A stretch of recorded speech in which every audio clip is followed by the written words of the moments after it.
사회적으로 핫한 이슈를 키워드로 알아보는 핫키워드 시간입니다. 함예진 캐스터 안녕하세요. 안녕하세요. 네, 원숭이 두창 확진자가 국내에서 처음으로 공식 확인되면서 원숭이 두창에 대한 관심이 높아지고 있습니다. 방역당국은 원숭이 두창 감염으로 인한 감염병 위기 수준을 주의로 격상하고 방역을 강화하기로 했는데요. 핫키워드에서 짚어보겠습니다. 원숭이 두창 많이 듣긴 했지만 대체 뭐지 하는 분들도 많으실 것 같은데요. 어떤 병인지부터 짚어봐야 할 것 같아요. 네, 두창이라는 것은 두는 천연두, 창은 부스럼을 뜻합니다. 인류를 1000년 동안 괴롭혔던 천연두는 1980년에 공식적으로 소멸했는데요. 그런데 이 무렵에 원숭이 두창이 새로 생겨난 겁니다. 아프리카에서 인간 환자가 첫 발생한 이후 잠잠하나 싶었는데 최근 52개국에 올해 3,127명까지 감염 환자가 나왔습니다.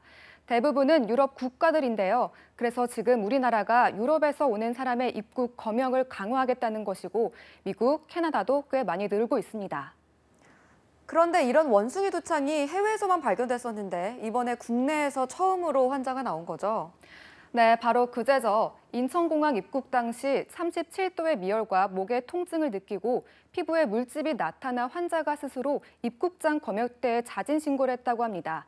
그래서 곧장 격리치료에 들어간 상황인데요. 그런데 문제는요, 검역대에서 발열 체크가 이뤄지고 건강 상태 질문서를 제출하는데 여기서는 증상 없음으로 표기돼 있어 만약 신고하지 않았다면 아찔한 상황들이 계속됐겠죠. 최근 여행 가는 분들 확 늘었는데요. 특히 유럽에 다녀오신 분들은 걱정이 될 것 같습니다. 어떤 증상이 나타나면 의심해야 하나요? 네, 원숭이 두창의 초기 증세는 독감과 비슷하다고 합니다.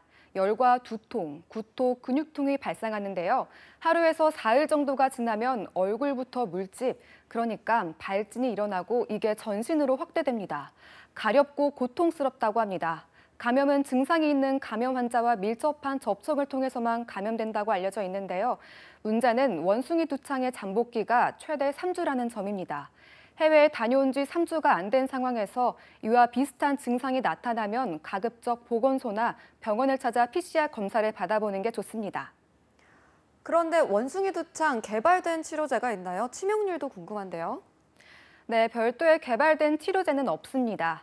그러나 천연두와 수두 치료제인 항바이러스 치료제로 치료가 가능합니다. 치명률은 3%에서 6% 정도로 세계보건기구가 밝힌 내용인데요. 어느 정도냐? 코로나19 우리나라 치명률이 0.13%였습니다. 비교하면 상당히 높다는 걸 알 수 있죠. 그러나 우리처럼 의료 수준이 높은 나라는 1% 미만일 것으로 예상된다고 전문가들은 이야기하고 있습니다. 그래도 국내에서도 첫 확진자가 나온 만큼 주의가 필요해 보이는데요. 방역 체계는 어떻게 달라지나요? 네, 감염병 위기경보가 관심에서 주의로 바뀌면서 중앙방역대책본부로 대책반이 격상되고 지자체별로 모니터링이 더 강화될 예정입니다. 여기에 앞서 말씀드린 것처럼 유럽 국가를 중심으로 퍼지고 있는 만큼 하반기에 확진자가 여러 국가를 검역관리 지역으로 지정해 여행객들의 발열 기준을 강화할 예정입니다. 여행을 이미 다녀오셨거나 앞으로 여행 계획하신 분들도 조심해야 할 점이 있다면 어떤 게 있을까요? 네, 격리 의무가 해제되고 해외 여행객들이 늘어나는 상황이죠. 비말 감염 가능성은 적지만 배제할 수는 없습니다. 역시나 가장 기본은 같습니다. 마스크를 잘 쓰고 손 씻기를 철저히 하는 건데요. 전문가들은 코로나처럼 공기를 통한 전파 가능성이 높지 않기 때문에 과도하게 불안할 필요는 없다고 밝혔습니다.